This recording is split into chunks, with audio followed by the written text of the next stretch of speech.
Aquí comienza Misterioso Universo en la Red. Enigmas ocultos. Misterios del universo. Leyendas espeluznantes. ¿Te atreves a descubrirlo? Todo esto y mucho más en Misterioso Universo en la Red, presentado por Víctor Pérez. Encuéntralo cada semana en tu plataforma de podcast favorita. ¿Estás preparado? Bienvenidos, bienvenidas. Aquí comienza Misterioso Universo en la Red.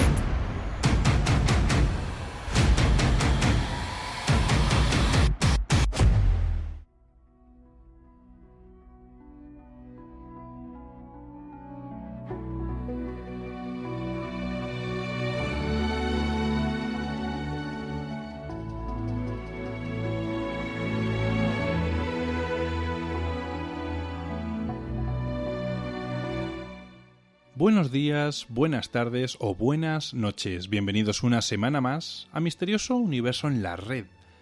En el programa de hoy tenemos un libro un tanto especial llamado La última bala, del aclamado escritor Juan José Revenga. Es muy probable que el título del libro no os diga nada a priori. Sin embargo, esta obra aborda temáticas demasiado sensibles, difíciles de digerir, incluso hasta de aceptar. Nos vamos a dirigir al camino oscuro de la humanidad y lo que es etiquetado como moralmente incorrecto, en donde las manos del crimen inundan la superficie de la sociedad, es de lo que trata este libro. Pero esto se encuentra oculto para aquellos comunes seres humanos que solo hacen el bien. Y estamos hablando acerca del mundo del narcotráfico. Junto al escritor Juan José Revenga, quien ha vivido desde dentro de los cárteles de México, Colombia y Centroamérica más poderosos, recabando información hasta ahora inédita, conoceremos los entresijos del narcotráfico, de las bandas criminales más buscadas del mundo, y los secretos de las exorbitantes sumas de dinero que aquellas mafias guardan y manejan con mucho recelo, de las cuales ha desarrollado nuevas expresiones como los contradictorios bonos históricos. Un tema delicado que casi nadie es capaz de abordar. En las noticias del misterio con Javier, veremos uno de los fenómenos más preocupantes en la actualidad, y esto es el pronto y apresurado derretimiento de los polos que ha preocupado a toda la humanidad ambiental y científica de este siglo. Conoceremos la cantidad exacta de hielo derretido y las consecuencias que nos podría acarrear en el futuro. ¿Será esto una señal divina para dejar de contaminar el medio ambiente? Por otro lado, tenemos dos noticias del espacio sideral. La primera trata acerca del impresionante hallazgo de una insólita galaxia. ¿Sabíais que nuestra galaxia tiene una hermana? Así como lo habéis escuchado, es como es. Existe en el espacio una galaxia joven, de las cuales tiene tantas semejanzas con nuestra galaxia que ha destruido las distintas teorías predominantes sobre la información y el desarrollo del universo. Y la segunda noticia sobre el espacio habla de la sonda espacial Osiris-Rex, que ha finalizado exitosamente la misión espacial para la que fue encomendada. Por otro lado, unos científicos han decidido cambiar el concepto de lo que hoy conocemos como vida, desatando una interesante reflexión sobre nuestra propia existencia. Y por último, entraremos en una de las enigmáticas profecías y las sospechosas conspiraciones sobre el COVID-19. Estas se han desatado en los últimos meses alrededor de Bill Gates. Todas señalan a él como el único precursor de esta escondida conspiración, e incluso muchos afirman que él es la clave para conseguir una vacuna. Y por último, en Lugares con Historia de Kela, conoceremos un sitio único, especial y espiritual, situado en España y ubicado específicamente en la villa de Noia. Esta no es otra que la iglesia de San Martiño de Noia. Conoceremos su arquitectura, su historia y los misterios que esconde pese a su antigüedad. Y esta es una de las iglesias más simbólicas del catolicismo, cuyas figuras e imágenes son casi imposible de encontrarlos en otro lugar. ponte cómodo y súbele el volumen a tus auriculares, pues empezamos a escudriñar nuestro mundo y todos los misterios del universo. No te despegues, que aquí comienza esta gran aventura.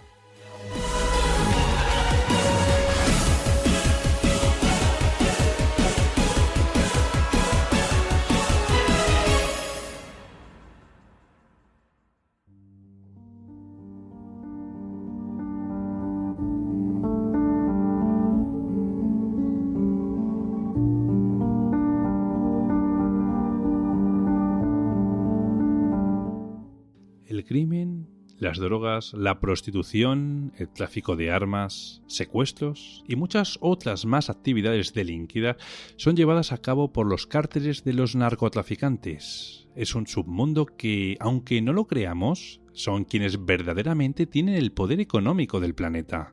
A través del miedo y de la violencia se hacen cada vez más poderosos y quienes sí pueden pararlos no quieren hacerlo. ¿El por qué?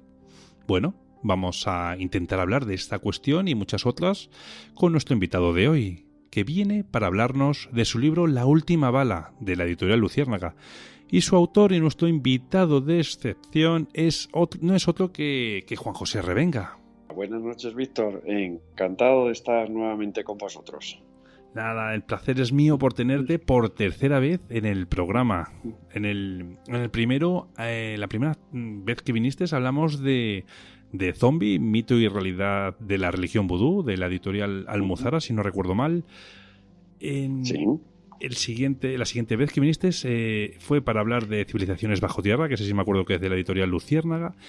Y en esta ocasión vamos a hablar de los cárteles mexicanos. Y uno de los personajes principales es Richard Corbin, que es el personaje, el que coge todo el eje, ¿no?, del libro. Pero quiero que me hables de él en tercera persona para que nos cuentes un poco qué es lo que le llevó a meterse de lleno en estos mundos del narcotráfico.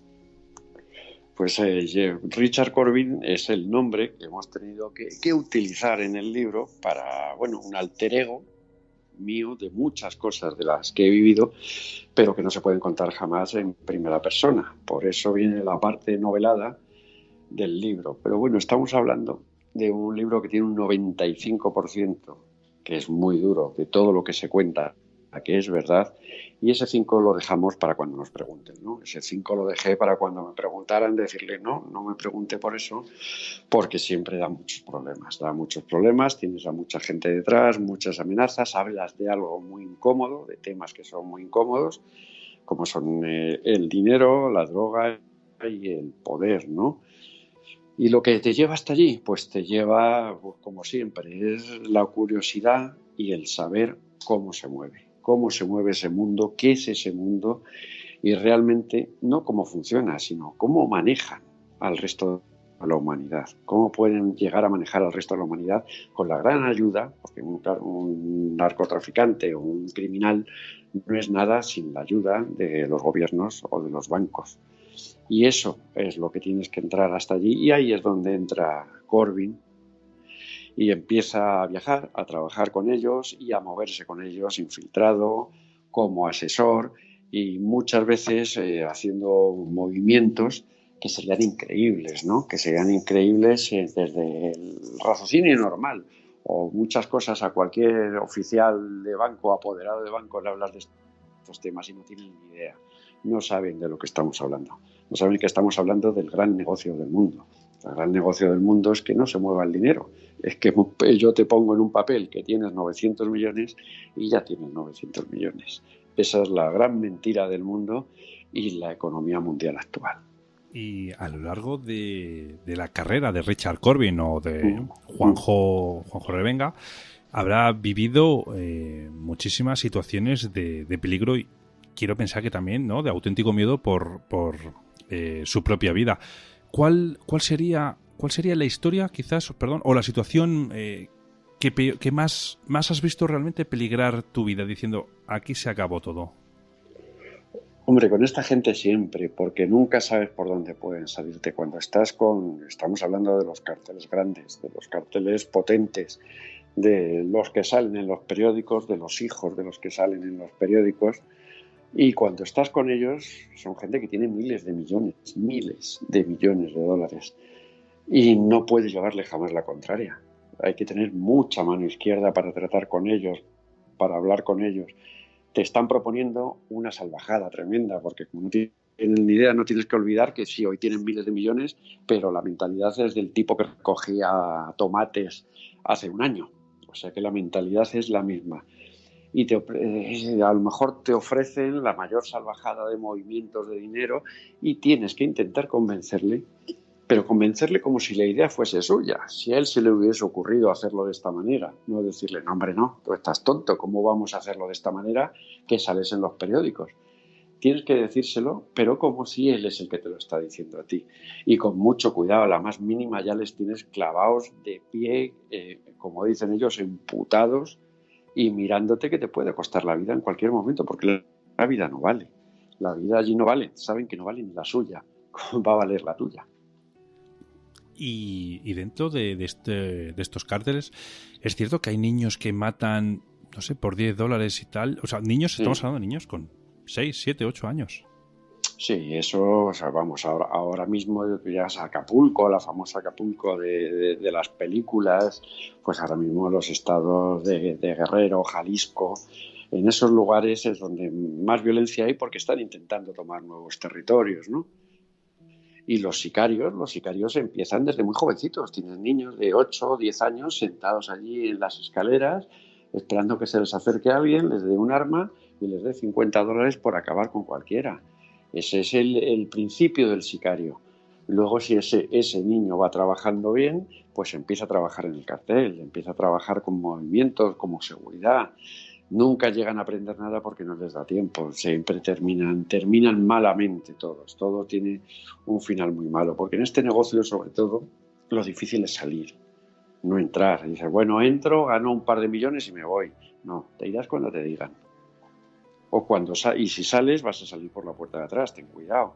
¿Cómo lo haces? No levantes sospechas a nadie. El libro La última bala fue el ebook, el EPUB más vendido digitalmente en México.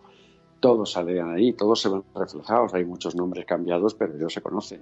Ellos saben quiénes son. Ellos saben quién estuvo con ellos sentado durante años, viviendo, conociéndoles, viajando y aguantándoles. Y verles, sentarte a comer con ellos y decir, bueno, déjeme a mí, solamente póngame la botella de whisky y que ya vaya comiendo él.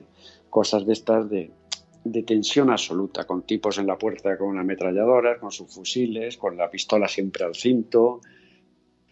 Tienen que demostrar que son los poderosos.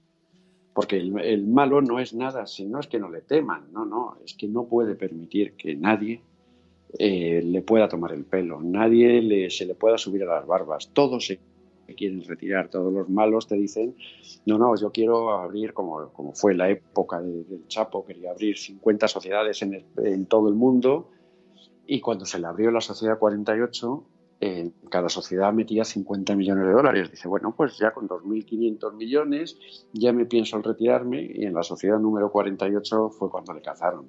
Le cazaron porque había que cazarle, porque ahí detrás están todos, está el gobierno, están los políticos, la policía, el ejército, todos. ¿Y existe? Pues claro que existe y existirá por los tiempos de los tiempos. Si hablamos de dinero, es mucho más fácil coger el dinero a que te maten a un hijo, te maten a tu esposa, porque nunca te van a matar a ti el primero. Vas a ver cómo van cayendo los demás, pues porque saben que así es como te van a tener controlado. Y esta gente, si tú intentas escapar por la puerta de atrás y te vas a otro país, ¿tienen suficientes contactos como para poder perseguirte allá donde te quieras esconder del mundo? Donde te quieras esconder, nunca tendrás donde esconderte. Esto es como en las épocas del tráfico de dinero, cuando se llevaba en maletas. Los billetes se llevaban en maletas, que entre los aeropuertos salías por la puerta del avión y bajabas a la pista, ibas con un maletón de dinero moviéndolo por el mundo, ¿no? Pues en aquellas épocas, cuando te daban el maletón, dice, bueno, ¿y si desaparezco con esta maleta y no me vuelves a ver? Y se reía el que te daba la maleta, te decía, ¿dónde te vas a esconder? ¿En el Yemen? ¿En mitad del desierto te vas a esconder? Es igual, vamos a tardar más, pero vamos a llegar. Por eso sé que no puedes hacérmela. Sé que no me puedes jugar, no me la puedes jugar. Tienes que salir con el beneplácito y que te dejen y que digan, bueno, hasta aquí hemos llegado, me has ayudado y tienes que salir diciéndotelo a ellos, diciéndote que te vas cuando ellos quieren o hacerles creer que te vas porque ellos quieren. Eso siempre es la mano izquierda. Sin mano izquierda allí no se sobrevive ni 10 minutos. Colombia, México, ¿cuál de los dos países son más peligrosos, Cáceres? Hombre, he trabajado mucho en los dos y con los dos, pero sobre todo es que en Colombia dejaron de traficar y ahora mismo están fabricando. En Colombia se fabrica ahora mismo. Y tú, si quieres vender, tienes que pasar por México. Si no pasas por México, ellos controlan ya la venta en el mundo. Controlan toda la... Ya no dices el gran cliente, ¿no? El hermano americano. No. Si tú quieres vender, tienes que pasar por las redes de los mexicanos. Ya trabajan con la vaguera, con la mafia calabresa. Están ramificados en todo el mundo funcionando. Tú no puedes vender por tu cuenta, ni puedes transportar, es más, ni comprar. No puedes ni comprar si no están ellos por medio. Y los colombianos lo supieron, actuaron muy inteligentemente después de lo de Escobar. Se dieron cuenta de lo que había, de que lo que no se puede hacer es aparentar y enfrentarte a un gobierno, aunque el cartel de Cali fue más listo que Medellín, ¿no? El cartel de Cali negoció con el gobierno, pero claro, es que veías que, yo qué sé, la flota de policía de Cali la compraban los Orejuela, los hermanos Orejuela, cosas de esas, o el Chepe Santa Cruz. Fueron otra manera de llevar las cosas. Sin embargo, el mexicano es mucho más sangriento. El mexicano no perdona. Tú fíjate cuando habían los primeros portes o los portes gordos que se hacían, pues bueno, siempre se tenía en cuenta que si se perdía un porte no pasaba nada, porque el beneficio era tan grande que no importaba perder 200, 300 kilos. Y ahí fue cuando el Chapo Guzmán, cuando empezó a decir, no, señores, esto se acabó, aquí no se pierde un porte. Y si se perdía un porte era él el que directamente iba a matarle al tipo que había perdido el porte. Porque algunas veces los detenía el ejército, otras veces lo vendían, otras veces llamaban ellos al ejército. Ahí se acabó. Fue el más inteligente de todos hasta el final, como siempre, cuando se endiosan, se creen intocables, creen que pueden hacer lo que quieran y es cuando los cazan, como en todo. Cuando estás arriba del todo y te crees Dios, retírate o sabes que estás a punto de caer. La vida de un narcotraficante no suele ser muy longeva, pero esta vida es tal y como nos la muestra el cine, o sea, con supercoches, mansiones y demás enseres de lujo. Bastante más. Le llaman a las casas, le dicen que están construidas con arte narcorrománico, ¿no? De todo son con columnas, con oros, con grandísimos lujos. Pero cuando te dicen, no, es que el narcotraficante es todo el día de fiestas, todo el día con las reinas de belleza, pues sí, eso lo tienen, pero luego aparte trabajan muchísimo.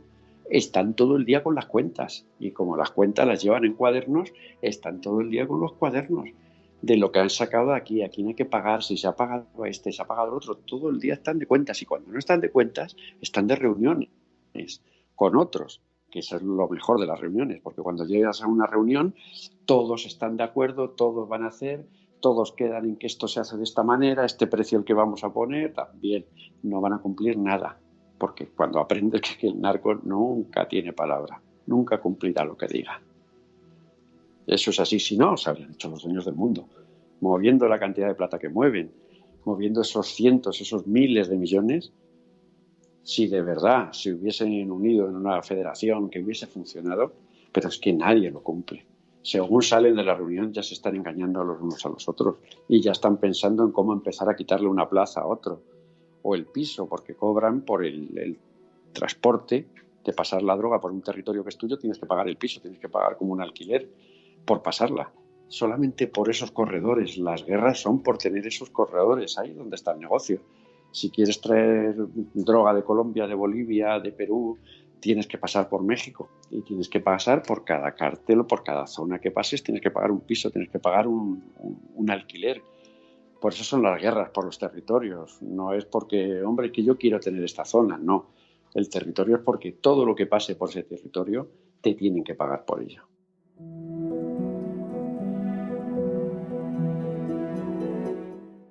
¿Sabemos dónde y cómo empezó el narcotráfico en la historia? ¿Empezó con el Chapo Guzmán? ¿Empezó con Pablo Escobar? ¿Con quién? Hombre, empezó con... Antes se movía la marihuana, ¿no? Se movían marihuanas. En Estados Unidos de vez en cuando llegaba un alijo de 30 kilos de marihuana en los años 60, 70, en la época de los hippies. Ahí empezó todo hasta que apareció pues Griselda Blanco, una mujer que realmente tampoco estaba metida en este negocio. Se casó con otro hombre que era colombiano también, se fueron a vivir a Estados Unidos, él ya tenía una pequeña red. A esta mujer la llamaron la viuda negra, ¿no? Porque tuvo 3 maridos y a los 3 terminaron muertos, ¿no? El último en una balacera en una habitación en Colombia, ella se llevó un tiro en la tripa y al marido le mató con un tiro en la cara. No, esta mujer es muy famosa por eso, por el carácter que tenía, y porque un hombre suyo la llamó gorda, le mandó matar. Y esta fue la que empezó en los años 70. Sobre los años 70 empezó con el tráfico ya de la cocaína. Y cogió a un muchacho con ganas de trabajar, de aprender y que parecía honrado, que era Pablo Escobar. Pablo Escobar aprendió de ella y fueron los años dorados de Miami. Allí se llevaba el dinero en fardos, se alquilaban casas para meter los fardos porque no tenían dónde meter ya los fardos del dinero. Y esa fue la época dorada, cuando se disparó el Miami de los rascacielos, también de la violencia, que el ayuntamiento alquilaba camiones refrigerados para meter los muertos por las noches. Pues claro, la guerra entre bandas, las peleas, Miami era ciudad sin ley. Creo que fue en el 90, toda la policía de Miami terminó en la cárcel. Todos los policías terminaron al final, la promoción del 90 al 91, toda la promoción, antes o después terminaron todos en la cárcel. Todos estaban corruptos, todos cobraban de esta gente. Era un mundo complicado y solo fue el principio, porque luego ya cuando Griselda al final terminó en la cárcel y luego se fue a Colombia, allí, pues fíjate, terminó casi a los 70 años muerta, que la mataron ya cuando llegó a Colombia, la mataron casi con 70 años, la mataron de un tiro en la calle. Y ahí es cuando empezó Pablo Escobar. Pablo Escobar, como todos, como hizo el Chapo, que fueron los grandes, intentaron unificar el negocio, ¿no? Unificar el negocio para empezar a llevar la droga a todo el mundo, pero sobre todo a Estados Unidos, que entonces fue pues el gran mercado, ¿no? El gran mercado americano, el mercado que les llevó hasta Chicago, y en Chicago es donde repartían. Toda la droga entraba y llegaba a Chicago, al centro de Grandes Lagos, que está muy bien comunicado por tren, por carretera, y de ahí distribuían en todo el país. Pero estamos hablando pues, de cientos y miles de toneladas lo que se estuvo metiendo. Fue el primero que empezó a meterla con las avionetas. Y dice, bueno, avionetas, ¿cómo puede ser si es que los radar americanos... No, existen los vacíos de radar.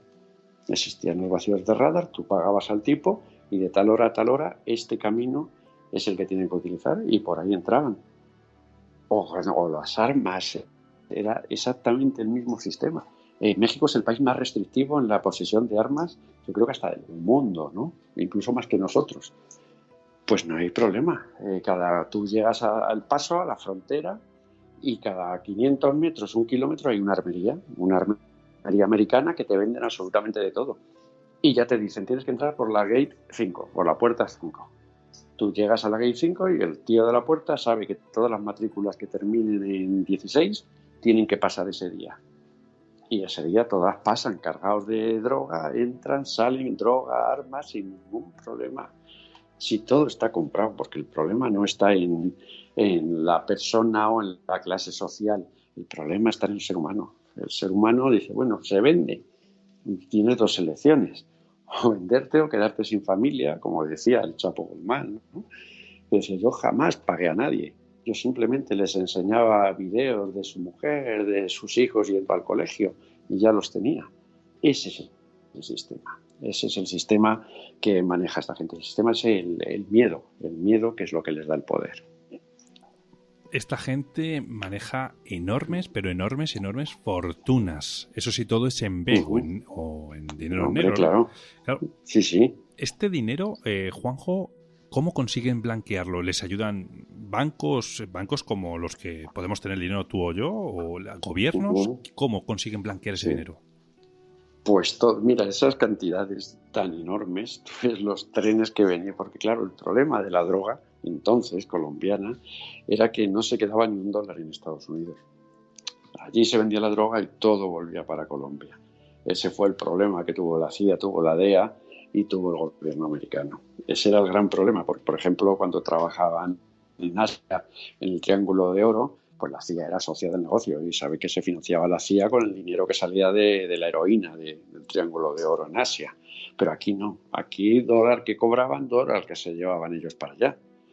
Y ese era el sistema que tenían, de traerlo en los trenes, desde Chicago también, en los techos de los trenes, pues millones y millones de dólares. En una época estuvieron llevándolo a Panamá, al Panamá de Noriega, pero ese es el problema de Noriega, o de cualquier testaferro, que cuando tiene el dinero a su nombre, se cree que es suyo.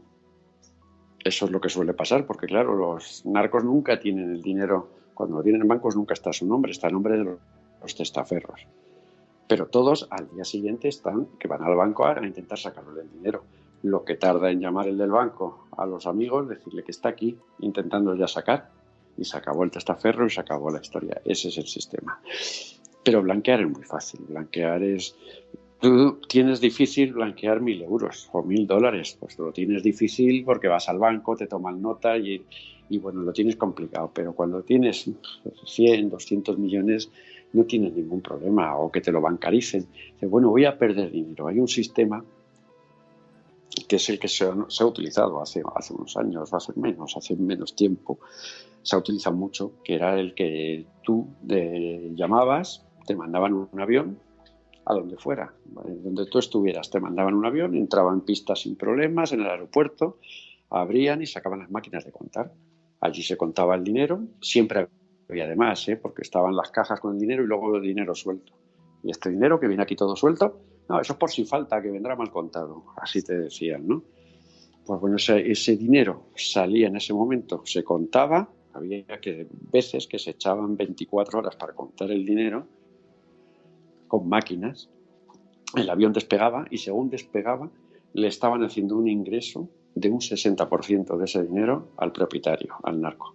En cualquier país del mundo y en la cuenta que quisiera, dinero limpio. Le cobraban un 40%.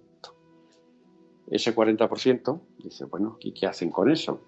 Ese avión volaba directamente a Turquía. Entonces, en Turquía se quedaban ese 40%, en billete, bueno, el 100%, que es lo que llevaba el avión, y terminaba en los países árabes, en efectivo. Dice, bueno, ¿y para qué quieren efectivo en los países árabes? ¿Qué es lo que se paga en efectivo en este mundo? Pues el terrorismo, la financiación del terrorismo, es lo único que se paga en efectivo en el mundo. Esa es una de las maneras. Luego hay muchas más. Están, bueno, las nuevas tecnologías, los bitcoin. Tú no verás ya nunca a un chino como antes en los aeropuertos que los detenían y iban todos forrados de billetes, ¿no? Ahora mismo no. Ahora mismo vas con un pendrive, llegas a Singapur, lo pinchas en una tablet y te lo están ingresando en el banco. Y convierto los bitcoin a dólares y ya está. Y los bitcoin simplemente lo que es una ristra de números y letras. Es un código, que si pierdes ese código has perdido todo. Pero eso es lo único que dice que tienes el dinero de un bitcoin, que puede estar hoy puede estar a lo mejor cerca de los 20.000 euros un bitcoin. O sea que es algo que está muy fácil hacerlo, porque luego colaboran todos los bancos. Tú vas a un banco y lo mismo que te hacen estos señores del blanqueo de los aviones, te hace el del banco. O se compran sus propios bancos, como hicieron también los colombianos, el Banco de la Vivienda, el Banco Agrícola, montaban bancos propios. Porque tú, para mover luego el dinero, tienes que justificarlo, de dónde lo has traído. Y eso te lo justifica el banco. Tú tienes el dinero en un banco, lo mandas y dicen, al del banco le preguntan, oiga, ¿y este dinero de dónde viene? No, este es de una herencia, es que es un señor muy rico. Es limpio totalmente y lo firma el banco, que es suyo. Ese fue otro de los grandes golpes de los narcos, el crear la banca propia. Vaya. Tienes un banco con un nombre, sobre la banca agrícola o cualquier nombre de estos, y lo ves propietaria, banca colombiana, sociedad anónima. Ese fue otro de los grandes golpes que se dio a la lavadora. Y yo te pregunto, Esas grandes fortunas, desde luego harán temblar a las fortunas que hay en la lista Forbes, ¿no? Que dicen, aseguran, ¿no? Que es una de las listas Sí. de la gente más rica, Sí, ¿no? sí. Del mundo. Pero claro, el problema que tienen es que esta gente manejan el dinero físico, o sea, el de verdad, el que tú puedes tener en tu mano, ¿no? Entonces, esto hará temblar a la banca, porque si esta gente empieza a invertir en Bitcoin y empiezan a dar préstamos, se acabó su chollo. Ese fue el problema, ese ha sido el problema, porque claro, estos estaban invirtiendo, estaban comprando Bitcoin y bueno, el mundo se callaba, las criptomonedas todavía no interesaba a la banca, porque la banca es la primera que tiene la trampa para estas cosas, que la banca te dice, no, yo no te puedo bancarizar este dinero que viene en sacos, pero tengo este banco terciario que está en tal sitio que ahí sí te lo cogen. Y el corresponsal es él, es suyo, es su banco, es su propio banco, sus propias empresas las que te lo bancarizan y las que te lo mueven ese dinero. Pero claro, que hablamos de cantidades de miles de millones, que tú ves los extractos de cuenta y dices, no puede ser. Es un extracto de cuenta que pone 5.000 millones de dólares en San Salvador. 5.000 millones de dólares. Dices, no puede ser. Y el del banco dice, no, si es que hay cientos de cuentas de estas. No me diga que no puede ser, si hay cientos de cuentas. Espérate que lo localizamos, que vemos, que así. Y te lo pueden mover a cualquier parte del mundo. Pero claro, la gran ventaja que tienen estos es que ellos se van a hacer un negocio con la IBM. Con la IBM va un señor del banco y le dice, no, yo tengo 3.000 millones. Y aquí está, tiene la carta de garantía o la carta de crédito de que invierto 3.000 millones. Y el narco le dice, no, yo tengo el camión ese con los contenedores, que ahí están los 3.000 millones, que los míos son de verdad. Porque esa es la gran trampa. El gran problema es la trampa que hay ahora mismo con el dinero. Eso es el ponerte que tienes 1.000 millones en un papel y ya los tienes, cuando jamás se han movido ni han existido esos 1.000 millones.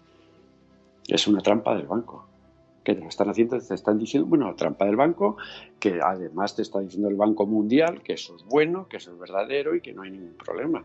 Como pasó con los famosos bonos históricos mexicanos y todas esas cosas. Dice, pero si esos bonos, el gobierno mexicano ha dicho que no valen para nada, ¿cómo te puede coger el Banco Mundial un bono y descontarte un bono de 3.000 millones? ¿Y qué cobra el Banco Mundial por hacer eso sabiendo que es papel mojado? Hombre, pues los intereses que le va a pagar, porque esos bonos no se los descuenta a lo mejor a un gobierno. Y el Banco Mundial cobra intereses sobre algo que no existe, sobre un papel mojado, que es lo que están diciendo que es la garantía de que ese dinero existe. Sí, desde luego. O sea, entonces eso es un poco una trampa, como puede ser, por ejemplo, ¿no? Los bonos de carbono, que al final... Los bonos de carbono, tremendo. Es que no he conocido los grandes que estaban metidos en lo de los bonos de carbono. Ese es el gran engaño de que pagas por contaminar, ¿no? Tú pagas por contaminar y teóricamente con ese dinero que pagas, pues lo que haces es cuidar un bosque. Y entonces a los indígenas que viven allí les das un dinero para que cuiden el bosque y que aquello pues siga creando una naturaleza limpia, ¿no? Pero claro, es tan salvaje esas cantidades. Tú imagínate en todo el mundo, todas las grandes empresas pagando cientos y miles de millones para las petroleras y todas las grandes que contaminan, pagando eso. Y eso no llega nunca a ninguna parte. Luego se hacen proyectos que se presentan en la gran caja de los bonos de carbono, está en Nueva York. Allí es donde depositan todos los pagos. Y luego presentan los proyectos para construir casas sostenibles, para mantener bosques, tal. Se van presentando y se van pagando. Y se va saliendo de allí. Tú estás metido en ese rollo, de una manera o de otra, y se van pagando. He tenido, cuentas y poderes de cuentas con 3.000 millones en Miami. De eso, de los bonos de carbono. Con un tipo de El Salvador que no podía ni asomarse. Digo, pero es que el que se asome al banco con el poder o pidiendo esos 3.000 millones termina con el mono naranja. Pero eso no era dinero, los 3.000 millones con lo que había movido como 120.000 millones el último año en bonos de carbono, este tipo. Y esos bosques, esos proyectos, simplemente se presenta el proyecto y te pagan, y ahí cobran todos, y ahí se reparte entre todos. Eso es otro de los grandes negocios, de las grandes falsedades de esta sociedad, ¿no? ¿Y los gobiernos, Juanjo, no hacen absolutamente nada? Porque se supone que esto está promovido por ellos. ¿O es que se llevan su pedacito de tarta también? Claro, como siempre, como siempre. Como siempre. Aquí todo el mundo cobra su parte y el que no lo cobre se le aparta. Esto es así.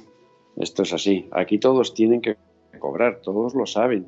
Los gobiernos se callan. Pues no sé si España ya ha pagado el año pasado, no sé si había pagado como 900.000 millones, una salvajada de estas, había pagado en bonos de carbono.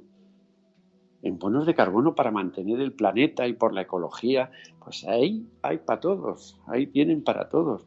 Y había comprado, el tipo de El Salvador, que era uno de los mayores, ya le puedo decir traficante de bonos de carbono, había comprado unos bosques en Guatemala para tener las escrituras, y con esas escrituras, que nunca llegué a saber si eran buenas, porque claro, todo en Guatemala es otro de los lugares donde lo que quieras te lo iban a poner a tu nombre, el notario te iba a firmar que estaba Felipe II delante de él firmando, no había problema. Y tenía unas escrituras de los bosques y ahí empezó, que eran unos bosques que estaba cuidando la ecología, y los amigos que les hacía falta, los proyectos que él podía dar y fabricar a través de los bosques para cobrar el dinero de la gran caja de Nueva York, y así empezó el negocio, hasta no saber lo que tenía y tener cuentas por todo el mundo perdidas y que no podía ni asomarse, porque era un tipo de los más buscados al final, ya no por la DEA, por el FBI, realmente.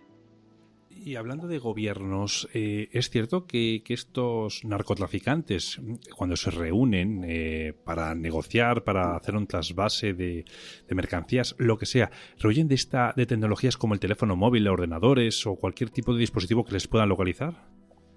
Hombre, siempre lo intentan. Tú, si tienes una reunión con cualquiera, nunca van a permitir que lleves el teléfono, si lo llevas sin batería. Te dicen, quítale la batería. No le puedo quitar la batería, que es un iPhone, da igual, te lo meten en un cubo de agua y se acabó el problema. Y no digas nada, que eso es lo que hay, ¿no? Y vas a hacer una reunión, con lo cual sabes lo que hay. Porque es que la tecnología es cierto que hasta estando el teléfono apagado, te pueden abrir los micrófonos y te pueden escuchar. Te pueden pinchar desde el satélite y pueden estar escuchando la conversación. Todo esto es la tecnología. Pero claro, ellos no están a esos niveles de tecnología. Pero, ¿quién maneja ese satélite? ¿Quién maneja ese pinchazo al teléfono o el abrir el micrófono? Pues lo maneja un hombre. Y a ese hombre sí tienen acceso. A eso sí tienen acceso siempre y lo tendrán. Inventen lo que inventen contra ellos, siempre tendrán acceso, siempre tendrán esa ventaja, siempre tendrán la ventaja de que tienen la manera de conseguir el controlarlo, que pueden controlarlo. Exactamente, eso es así. Es que, ¿sabes, Juanjo? O sea, hemos visto en un montón de películas, ¿no? En el cine, vamos, que siempre hablamos de la ficción, sí, de que es que no hay lugar donde te puedas esconder porque te tienen controlado. Es que parece de verdad de ficción y es que eso es completamente real, o sea, es increíble. La realidad siempre supera la ficción, la realidad, y eso lo ves en este mundo, lo ves hasta en una telenovela turca, cuando se lía el padre con la madre, con la hija del primo, tú ves la realidad y siempre lo supera, y en este caso es igual, en este caso es lo mismo, aquí la realidad siempre lo supera. Tú ves una película de espías y no tiene nada que ver con lo que hacen estos, con las escuchas que hay ahora en los tiempos, en los años 90, al principio de los 90 con Escobar, era muy rudimentario todo, pero ahora la tecnología digital, antes valía, tú tenías un teléfono móvil con 50 tarjetas, hacían una llamada y tiraban el teléfono, la tarjeta y todo. Ahora ya no, ya es más complicado, ya te lo pueden estar pinchando en ese momento, todo lo que salga de esa zona te están pinchando todo. Pero también tienen las maneras de jugar por otro lado, con satélites, controlan hasta satélites. No es que sean suyos, porque no es que compren un satélite y lo lancen, pero hay satélites que solo controlan ellos y que esas comunicaciones solo las controlan ellos. Como llegamos a un negocio que quizás sea el único del mundo en el que el dinero no es problema. No, y menos manejando esas burradas, ¿no? De sí, dinero. Sí. Y incluso Recuerdo haber leído también en tu libro de que incluso hacían una involución en la tecnología e incluso llegaban a utilizar aparatos de radio, aquellos walkies, ¿no? Claro, los walkies y peor, y hasta y las palomas mensajeras, y el mensaje, eso lo aprendieron de las primeras guerras en Irak, cuando los estadounidenses con toda su tecnología no podían luchar contra la guerrilla. Pues no podían luchar precisamente por eso, porque involucionaron y pasaron del mensaje mano a mano. Escribían un mensaje en clave y lo llevabas en la mano y se lo dabas a un niño, el niño se lo daba a otra mujer, la mujer se lo daba a otro, y eso era un mensaje en clave mano a mano, y ahí la tecnología no servía. Y así es como la guerrilla en Irak o los afganos consiguieron hacer mucho daño a los norteamericanos, y así es como actúan estos actúan ya en tecnología. En lugar de aumentarla, que nunca la van a tener porque se la tienen que comprar a ellos, nunca van a tener la superior, lo que hacen es tener la tecnología más básica, haber bajado otra vez al walkie, porque nadie va a intervenir una radio, que quién va a creer que hablan por radio, o mensajes que se dan a mano, o cuando están presos es igual, siguen dirigiendo sus cárteles con mensajes que sacan a mano de allí. No hay teléfonos, porque saben que los teléfonos se lo pinchan. La tecnología indetectable ahora mismo es la básica, la que existía en el siglo XV. Y curiosamente, rehuyendo de esta tecnología, internet y demás, en la Deep Web sí que están haciendo negocio esta gente. Sí, ha habido los negocios en la Deep Web. Ahí se puede entrar de todo, se puede encontrar de todo. Lo que pasa en cuanto te notan que estás buscando, te echan automáticamente en el Tor y en todas estas cosas que te meten. Pero eso fue pues otra cosa que abrió mucho el negocio del tráfico de armas, del tráfico de drogas. Se abrió mucho el negocio, pero poco tiempo. Eso ha durado poco tiempo porque se puede controlar, por la que ellos van a controlar la tecnología mejor que tú, que para eso la fabrican, ¿no? Y muy poco tiempo estuvo durando así, y bueno, se sigue prácticamente haciendo como antes, como se hizo siempre en las compras por el tráfico de armas o la droga, no porque nos lleva contratos, pero en las armas con Irak, que firman un contrato y luego ellos se encarguen de pagar, por ejemplo. Se sigue viajando otra vez se sigue viajando a los lugares a ver al cliente, ¿no? Y con la droga pues han visto que por internet no es el camino, así que lo suyo es montar una red de menudeo, ir vendiendo, que todos van ganando y todos van cortando, porque de lo que te puede costar un kilo a un 80%, que a lo mejor puesto en Tijuana, pues con mucho puede estar en 10, 12 mil dólares, puede estar puesto en Tijuana. Ese kilo al 80% se va a cortar por lo menos 10 veces. Con todo, con estrimina, con bicarbonato, con de todo, multiplícalo por 10 más el precio al que se va a vender luego. Que una cosa de grandes inteligentes, no te digo que son, pero sí que contratan a los mejores economistas y los mejores contables. Porque, por ejemplo, la droga sigue valiendo lo mismo desde hace 15, 20 años, vale lo mismo. En venta al público. Sí. Porque tienes una clientela que la has fidelizado y no puedes intentar abusar de ello porque te puedes cargar esa clientela.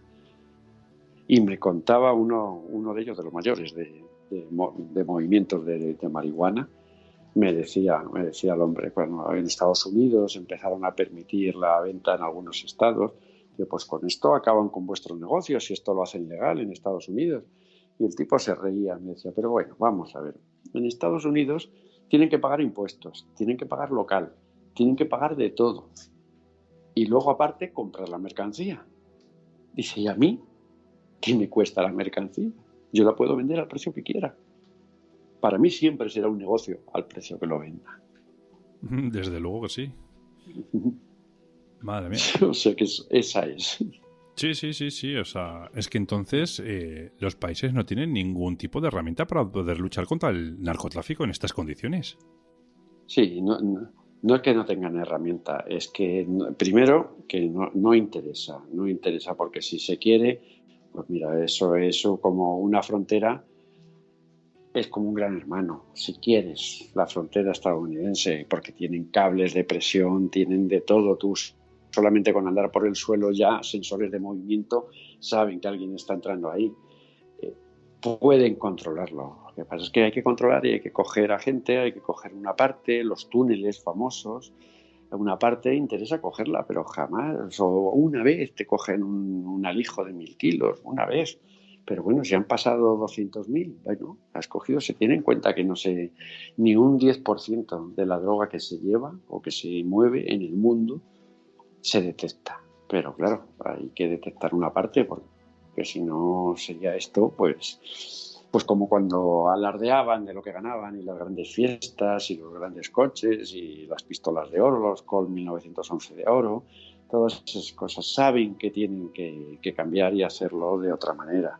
Y lo están haciendo y saben que tienen que negociar, que no se pueden enfrentar. Y eso también lo están haciendo y lo saben hacer muy bien. De hecho, podemos ver algunos presidentes de países de Centroamérica, ¿no?, y Sudamérica que están entrando en la cárcel porque se les están viendo que entran en el país diciendo que van a luchar contra este tipo de corrupción y resulta que al cabo de los meses están en la cárcel porque han recibido pagos de esta gente. Exacto, todos, y lo mismo, yo que sé, en Guatemala creo que fueron los 4 o 5 últimos, en El Salvador los 3 o 4 últimos, todos terminan en la cárcel, pero por lo mismo, porque se creen que el país es suyo y que pueden hacer lo que quieran y que lo están haciendo bien además, ¿no? Y luego está también los momentos en que dices, está el mundo al revés, ¿no? Que como ahora que han detenido al presidente Uribe, pero hombre, que yo en esos años estaba en Colombia y aquello era terrible. En los años que estaba Uribe, que es que no se podía circular por carretera. La gente no podía viajar, tú ibas por carretera y a lo mejor te encontrabas un cubo con un brazo cortado, metido dentro del cubo. Y sabes que tenías que echar el dinero allí, tenías que echar dinero, si no llegabas a la curva y te ametrallaban. O te secuestraban, o los secuestros en Colombia. Era tremendo, que pues, dices, bueno, ojalá me secuestre la guerrilla y me tenga 3 años, pero por lo menos me tienen en mitad del monte.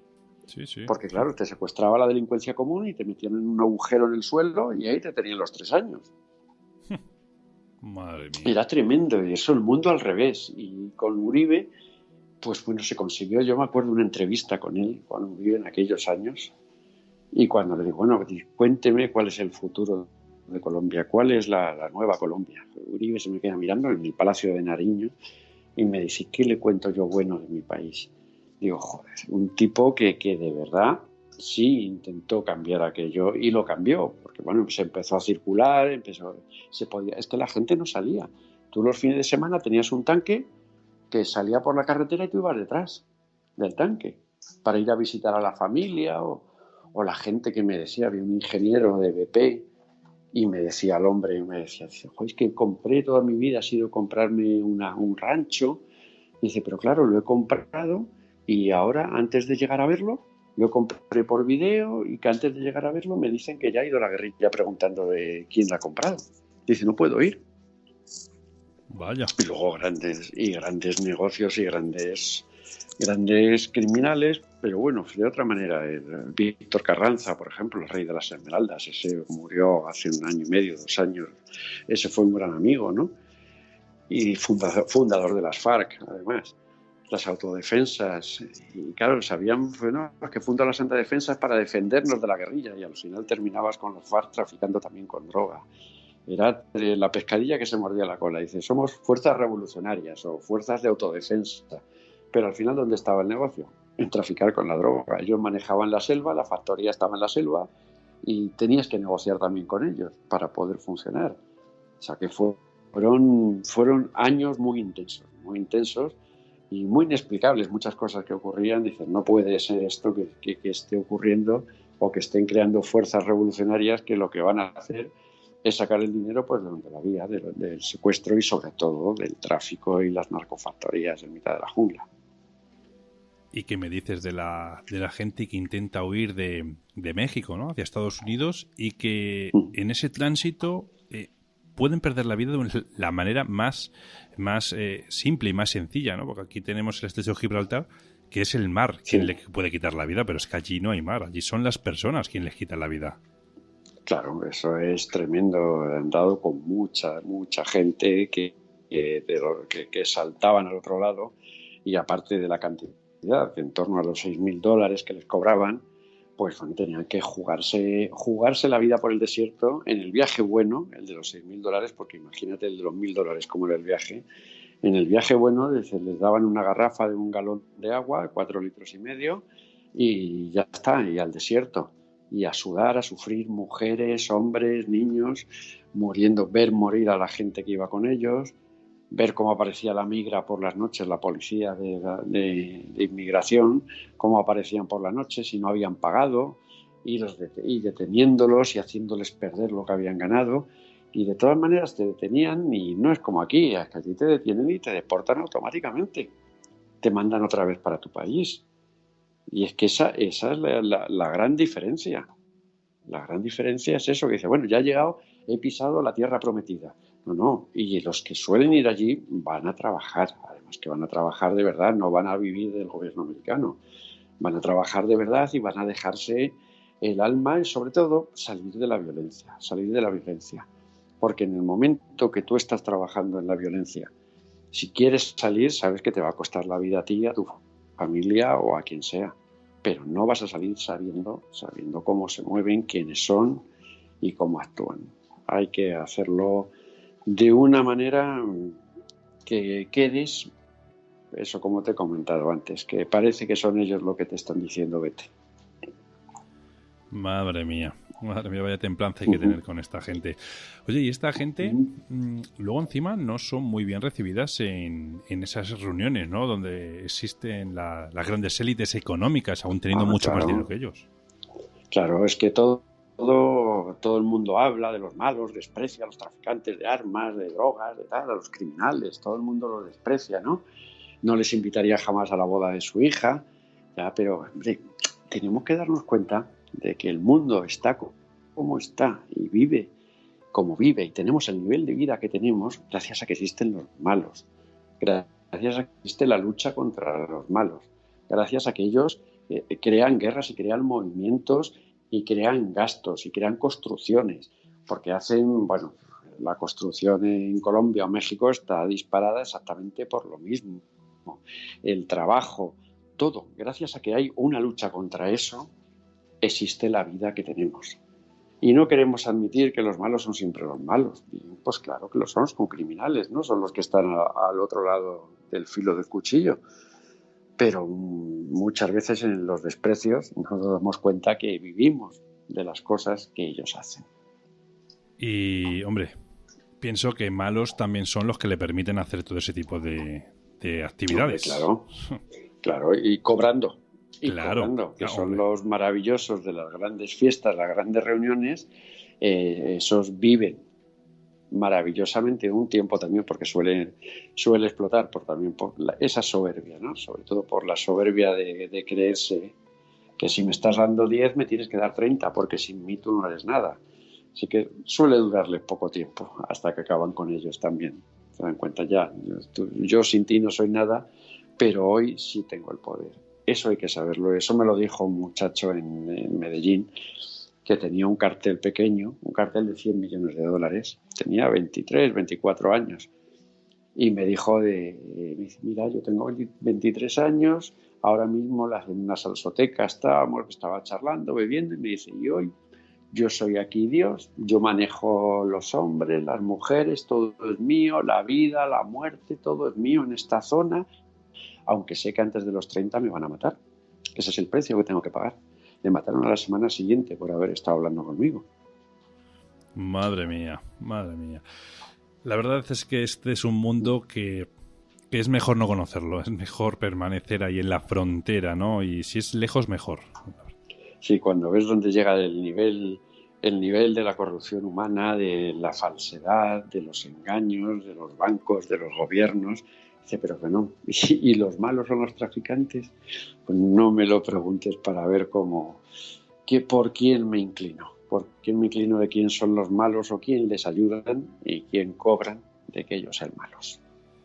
Eso es. De todos modos, el peso de los gobiernos suele recaer cuando esta gente sale en la prensa o cuando esta gente quizás toca quien no debe.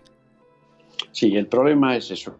porque como ellos, si tienen mucho, ¿no? Pero si tienen mucho y no lo saben los demás, no les vale para nada. Con lo cual siempre terminan metiendo la pata, apareciendo en los periódicos. Mira, el Chapo Guzmán con Sean Penn, con la Katy del Castillo, ya quería hacer una película, ya empiezan a salir en la prensa y a decir, es que yo soy maravilloso y hago lo que me da la gana en este país. Se le echa encima a la opinión pública y el gobierno tiene que actuar. Y por eso cuando quieren los cazan. En el momento que quieren los cazan. No tienen ningún problema. Pero como salgan en la prensa, ese saben todos que es el detonante, pero ninguno lo aguanta. Todos quieren aparecer y que el mundo sepa su poder. El alter ego de cada uno al final es el que le acaba quitando la vida. En fin. Siempre. Desde luego que sí.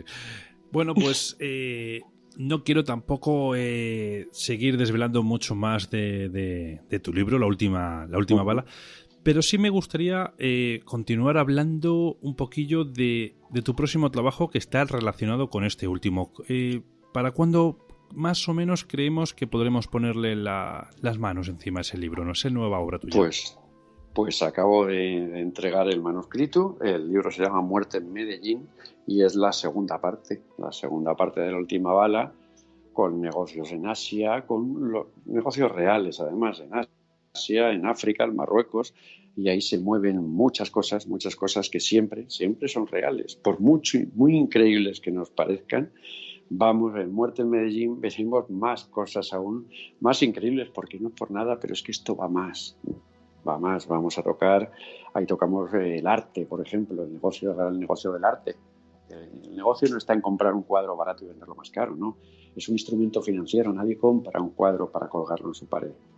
Es un instrumento financiero que nos va a dar una garantía bancaria, esa garantía la vamos a multiplicar, vamos a entrar en una plataforma de alto rendimiento, todas esas cosas nuevas que están saliendo todos los días, las nuevas transferencias, los nuevos SWIFT, GPI, todas esas cosas, todas esas trampas que están inventando realmente los subsidiarios de los bancos. No los bancos, porque los bancos esas cosas las tienen prohibidas, pero las empresas subsidiarias, que al fin y al cabo son de ellos, pues eso es lo que están creando, otro nuevo mundo que tiene que explotar por algún lado, porque esta falsa economía, claro, es una falsa economía que como no cuesta, pues cada vez vamos a más, y lo que eran cientos de millones se convirtieron en miles de millones, y que cada vez se reparte más, cada vez van cobrando más, se van dando más intereses sobre muchas cosas de estas, que son increíbles, que te puedan dar un interés de un dinero por un 100%.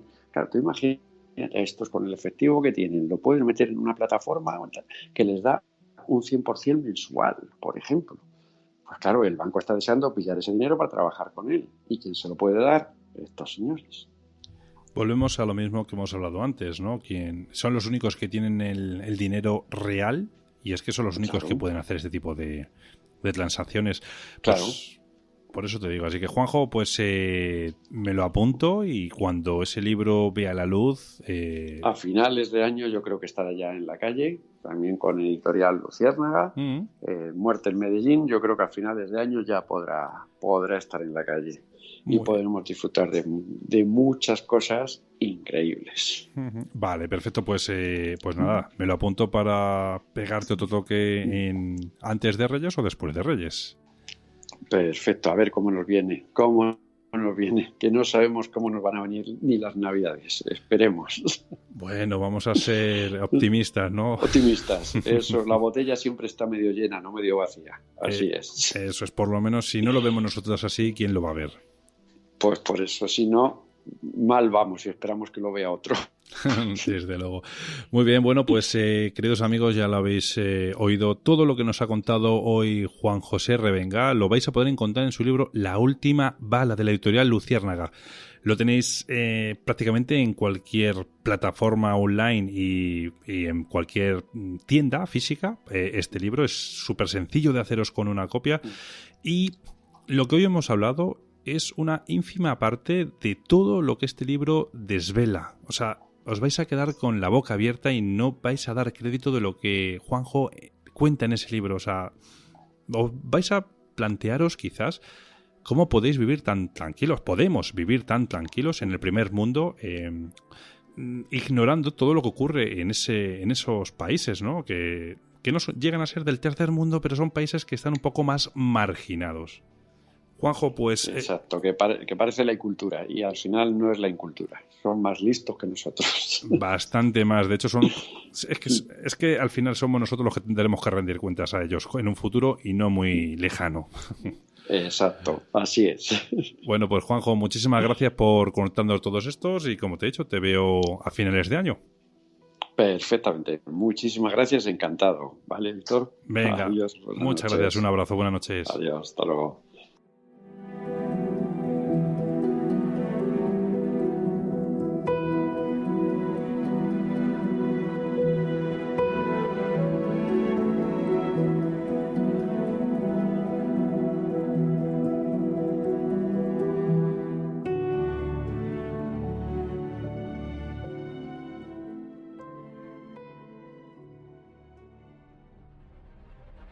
Noticias de Misterioso Universo en la Red con Javier Gil.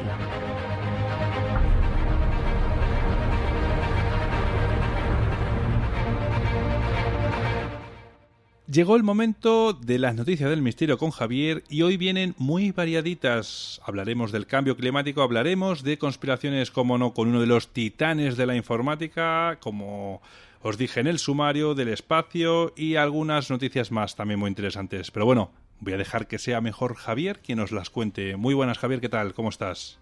Hola, muy buenas, Víctor, ¿qué tal? Encantado de estar aquí otra semana más. Muy bien, bueno, pues nada, te he hecho un breve spam de las noticias de las que vas a hablar, pero bueno, cuéntanosla tú, que mejor que tú no lo voy a saber hacer yo. Sí, hombre, sí, el resumen está bastante bien hecho. Yo sabes que cuando hacemos este pequeño resumen, esta pequeña compilación y hablar un poquito de lo que hablamos de ellas y simplemente por dar algún dato de lo que vamos a desarrollar, ¿no? Como ya has dicho, pues mira, voy a hablar de 28 billones de toneladas de hielo menos, que es una cantidad considerable de hielo perdida entre un espacio de tiempo amplio, pero no tanto para la cantidad que hemos perdido, y obviamente sí, hablamos de cambio climático.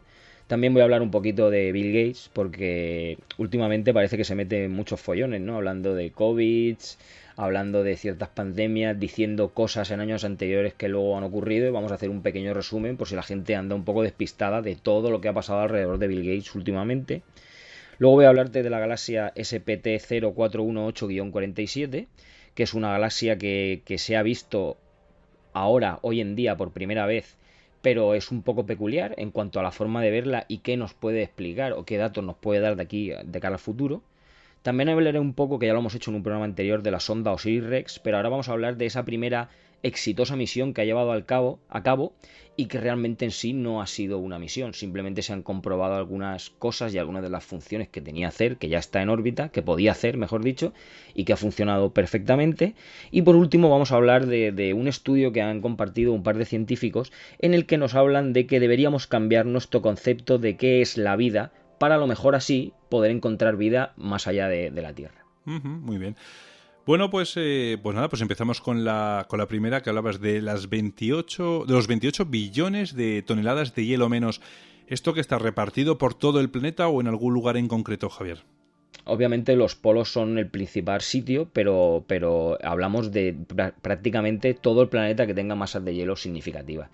Porque mira, estos científicos británicos que han calculado estos 28 billones de toneladas de hielo menos, en un espacio de tiempo entre 1994 y 2017, obviamente, como no, a consecuencia del cambio climático. Esto es lo que ha quedado recogido en un artículo que ha sido publicado este mes pasado en la revista Cryosphere Discussions. Todo ese hielo que ha desaparecido, para que nos hagamos así una idea así por encima, ¿no? Los científicos han dicho que con este hielo que nos hemos quitado de en medio se podría cubrir toda la superficie del Reino Unido con una capa de agua congelada de alrededor de unos 100 metros de espesor. Esto es lo que nos ha dicho Thomas Slater, que es el investigador de la Universidad de Leeds que ha participado en este estudio. Los expertos califican, como no, este dato de alarmante. Además han analizado imágenes y datos obtenidos por satélite, obviamente de los polos, de montañas y de algunos glaciares de todo nuestro planeta para medir cuánta cobertura de hielo se ha perdido debido a ese calentamiento global provocado por el aumento de las emisiones de gases de efecto invernadero. Ellos en el estudio también señalan que el aumento del nivel del mar ocasionado por el derretimiento de estos glaciares y de estas capas de hielo, obviamente podría alcanzar 1 metro incluso a finales de este siglo. Y hay que recordar que cada centímetro de aumento del nivel del mar significaría que alrededor de 1 millón de personas serían desplazadas siempre y cuando vivan en estas zonas de tierras bajas. Los científicos también advierten que la mengua de este hielo está reduciendo significativamente la capacidad de la Tierra de reflejar esa radiación solar, ¿no?, de vuelta al espacio, lo que traduciríamos otra vez recíprocamente en un aumento de las temperaturas. Además, se señala también que el agua fría proveniente de estos glaciares y de estas capas de hielo derretidas causan importantes trastornos en la salud bióloga, sobre todo de las aguas árticas y de las aguas antárticas. Uno de los de Andrew Shepard, que es el director del Centro de Observación y Modelador Polar de la Universidad de Leeds y que ha sido coautor de este estudio, puntualiza que esta es la primera vez que se ha llevado a cabo una investigación que analiza este fenómeno a escala global. Sí que es verdad que ya había algunos estudios individuales sobre la Antártida y sobre Groenlandia, y no hace falta que diga yo, Víctor, que estos son cifras preocupantes. Hay que decir que de promedio la temperatura de la superficie del planeta ha aumentado en un 0,85 grados centígrados desde 1880 y esto además se ha amplificado en las regiones polares. Además, este mismo estudio ya asegura que las temperaturas marítimas y atmosféricas han aumentado provocando catastróficas pérdidas de hielo. En general, después de haber leído todo este artículo, hay que decir que lo que subraya es que la gran mayoría de hielo perdido durante ese periodo de tiempo es consecuencia directa del cambio climático. Y además, ya no en general, sino en particular, el aumento de la temperatura del mar ha sido ese principal factor determinante de la disminución de la capa de hielo de la Antártida, mientras que el incremento de la temperatura atmosférica ha causado la pérdida de hielo de los glaciares continentes, como podría ser, por ejemplo, el del Himalaya. Así que la gente que siga creyendo que esto del cambio climático es una broma, hay que decir que en pocos años ya se va a dar cuenta de que de broma no tenía absolutamente nada y que estamos metidos ya en algo realmente serio.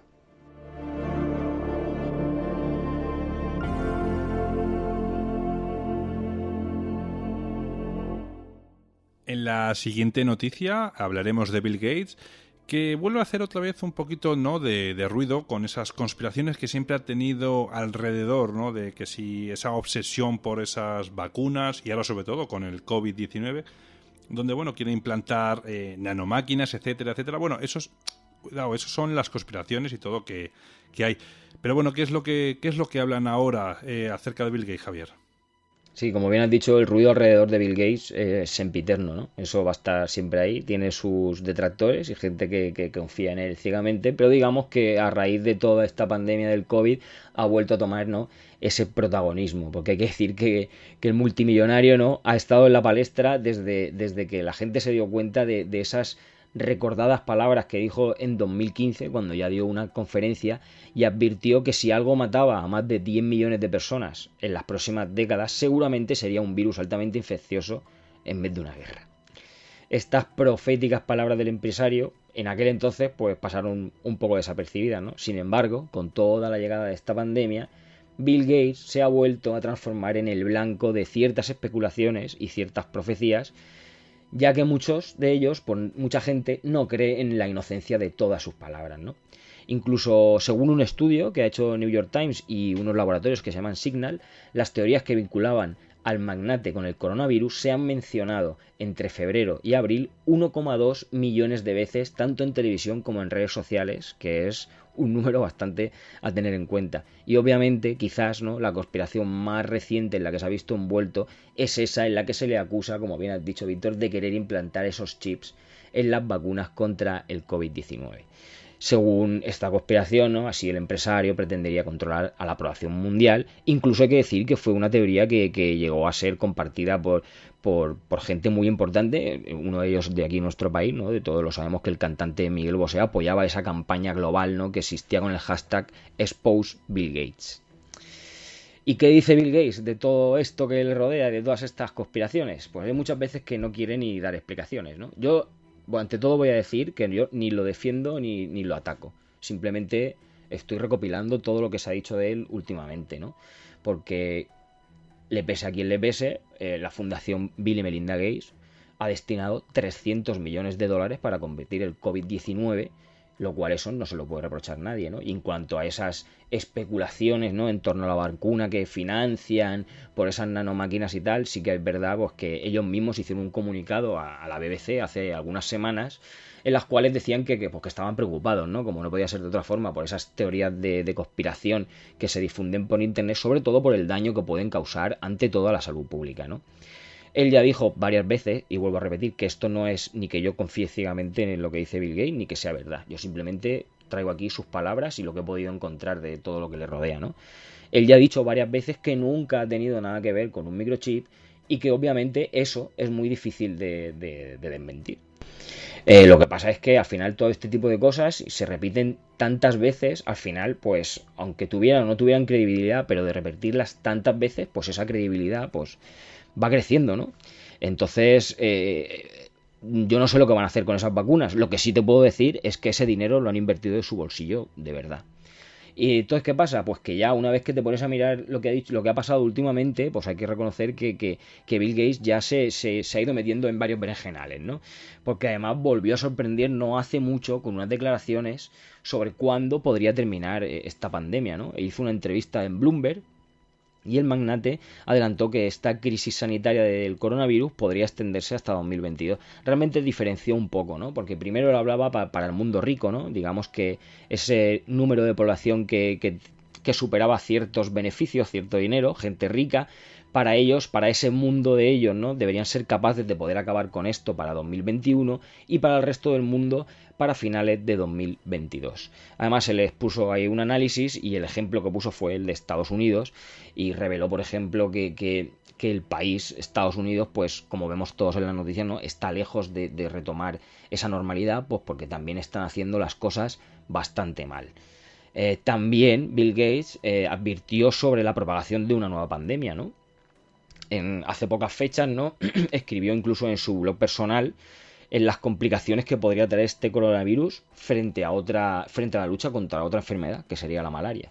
En esa publicación él insistió en la importancia de recordar que el animal más mortífero del mundo es el mosquito y que además todas las noches se infectan millones de personas con malaria por culpa de ciertos mosquitos. Bill Gates, que también hay que recordar que es el principal aportador a la Organización Mundial de la Salud, ha mencionado que el mosquito portador del parásito de la malaria es uno de los más peligrosos, ¿no? Y de acuerdo con él, por ejemplo, podemos hablar de que en 2014 hubo un brote que además está bastante reciente, creo que la gente lo recordará, hubo un brote de ébola en África Occidental. ¿Y qué pasó? Pues que el sistema de salud estaba tan colapsado por los enfermos de este virus, del ébola, que las enfermedades endémicas que ya sufría el país de por sí, como el SIDA, la tuberculosis o incluso la malaria, no podían ser tratadas con efectividad, lo que provocaba que se sumaran muchísimas más muertes con causas ajenas al ébola, cosa que también nos ha pasado aquí últimamente. ¿Qué pasa? Pues que también Gates hizo un pequeño análisis del cambio climático, del cual hemos hablado en la noticia anterior, ¿no? Gates nos dijo que en los próximos 40 años se preveía que el aumento de las temperaturas mundiales aumentara la tasa de mortalidad mundial en la misma cantidad. ¿Esto qué quiere decir?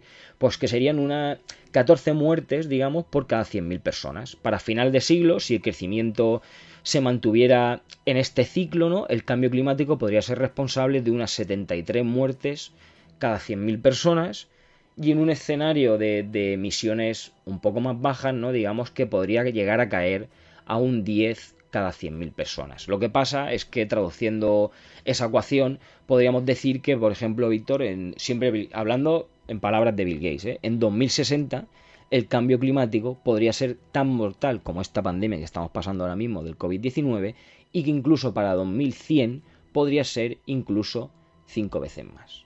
Así que, como ya te he dicho al principio, yo no hablo ni bien ni mal de Bill Gates, yo solamente digo las cosas que se saben, sin entrar en especulaciones y sin entrar en esas, digamos, profecías que le rodean, pero hay cosas que hace bien, habrá cosas que hace mal, como muchísimas tantas otras personas, y esto es lo que tenemos concentrado de Bill Gates en un espacio de 3 o 4 meses, no hablamos de más tiempo.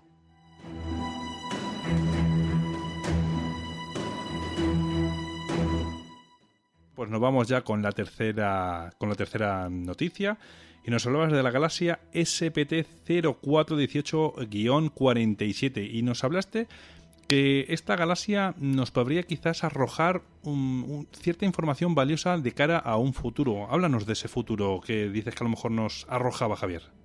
Pues sí, mira, con la ayuda del telescopio ALMA, que está en Chile, un equipo de astrónomos ha observado una galaxia que hay que decir que es muy distante, es muy lejana, pero a la vez sorprendentemente parecida a la nuestra, a la Vía Láctea.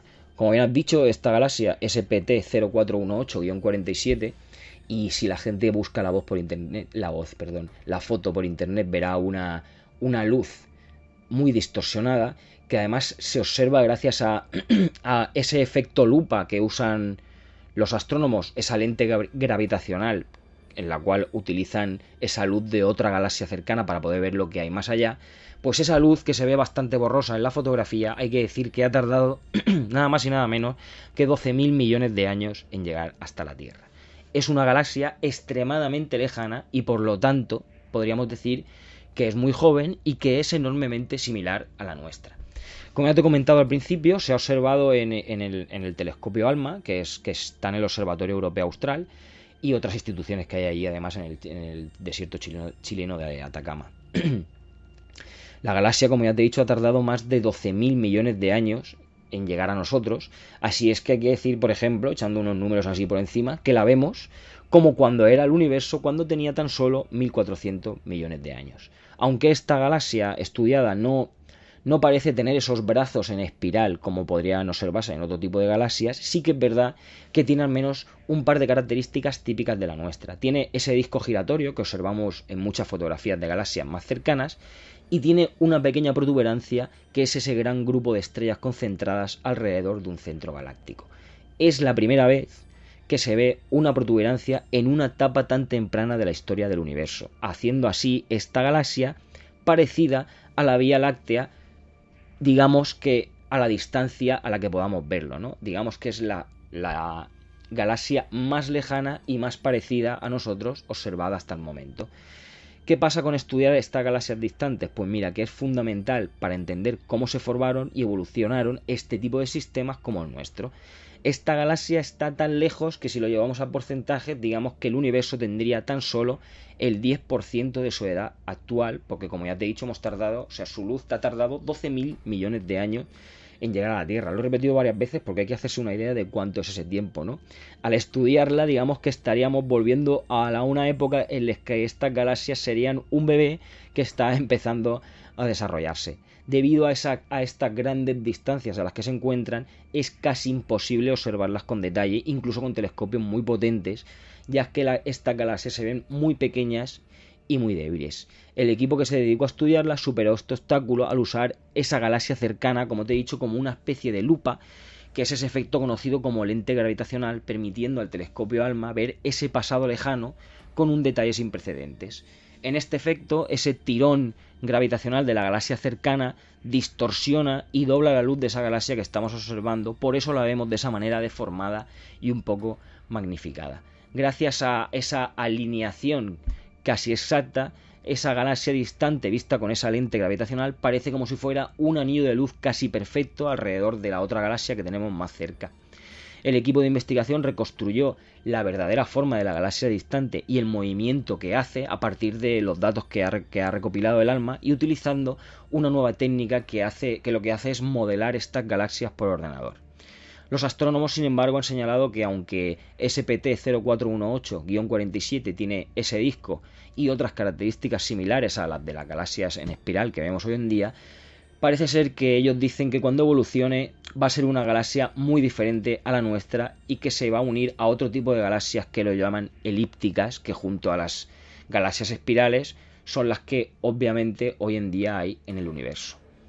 Este descubrimiento ha sido inesperado y sugiere que el universo primitivo no pudo ser tan caótico como se creía, y plantea muchísimas preguntas sobre cómo se podría haber formado una galaxia tan bien ordenada tan poco tiempo después del Big Bang.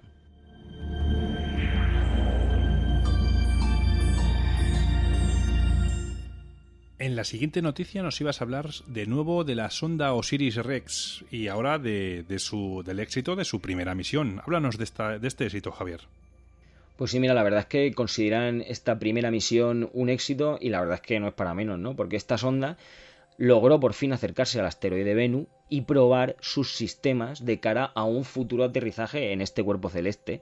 Y esto es lo que nos ha informado hace pocos días el Centro de Vuelo Espacial Goddard de la NASA. Hay que decir que Bennu, por si alguien no lo sabe, es un asteroide considerado peligroso que los científicos tienen en el punto de mira, ¿no? A finales de este, no sé cómo llamarlo, convulsionado año 2020, ¿no? Este aparato, la sonda Osiris-Rex, tiene previsto aterrizar en una zona del hemisferio norte de este asteroide que los científicos han llamado Nightingale para recoger muestras del suelo y luego enviarlas a la Tierra. Durante esta prueba, porque al final esta exitosa primera misión ha sido una prueba que duró alrededor de unas 4 horas, la nave se acercó a unos 40 metros del asteroide en modo totalmente automático y desplegó el mecanismo de adquisición de pruebas. También se probaron y experimentaron con comunicaciones, propulsores de naves espaciales y, lo más importante, el sistema de guía de seguimiento de características naturales que lleva la misma sonda y el mapa de peligros, como así un sistema de navegación autónomo para evitar choques en la superficie del asteroide, que hoy en día se encuentra a unos 288 millones de kilómetros de nuestro planeta. Además, lo que dejó clara esta misión es que los sistemas de la nave espacial están listos y funcionan a la perfección para su misión en octubre. Si los tiempos previstos se cumplen, Osiris-Rex abandonará la superficie de este asteroide de Bennu en 2021 y regresará a la Tierra en septiembre de 2023 con unos 30 paquetes de material del asteroide. Hay que recordar que la sonda fue lanzada al espacio en septiembre de 2016 y desde que llegó al asteroide en 2018 ha estado orbitándolo y mapeando su superficie. Dando así algún dato por encima del asteroide de Bennu, que también hemos hablado de él alguna vez en el programa, hay que recordar que Bennu posee un diámetro de unos 500 metros y que se le considera un asteroide cercano y peligroso al planeta. Completa una órbita alrededor del Sol cada 436 o 437 días, me parece, que eso es alrededor de 1,2 años, y cada 6 años se va aproximando a la Tierra. Estos encuentros cercanos o esta aproximación conforme van pasando los años parecen ser que hace que exista una alta probabilidad de impacto a finales del siglo XXII. Y vuelvo a llamar al no pánico cuando digo alta probabilidad de impacto, ¿vale? Según la información del Centro de Estudios NEO del Laboratorio de Propulsión a Chorro, la fecha para que pase dentro de la órbita de la Luna será en el año 2135. ¿Qué pasa? Que la cercanía a la Luna alterará ligeramente esa órbita de Bennu y podría provocar un temido impacto entre 2175 y el año 2199. Si somos un poquito más finos en los números, Víctor, y para quienes hayan empezado a sacar cuentas, si calculas que el riesgo acumulado, ¿no?, del impacto de Bennu es de algo así como el 0,037%, voy a decirle a la gente para que se esté un poco tranquila, es que las probabilidades de que choque con la Tierra es de 1 entre 2.700, que es una cifra que está ahí, pero vamos, y además hablamos de algo comprendido entre los años 2175 y 2199, que a mí me gustaría verlo, pero no sé dónde vamos a estar para esos años, Víctor.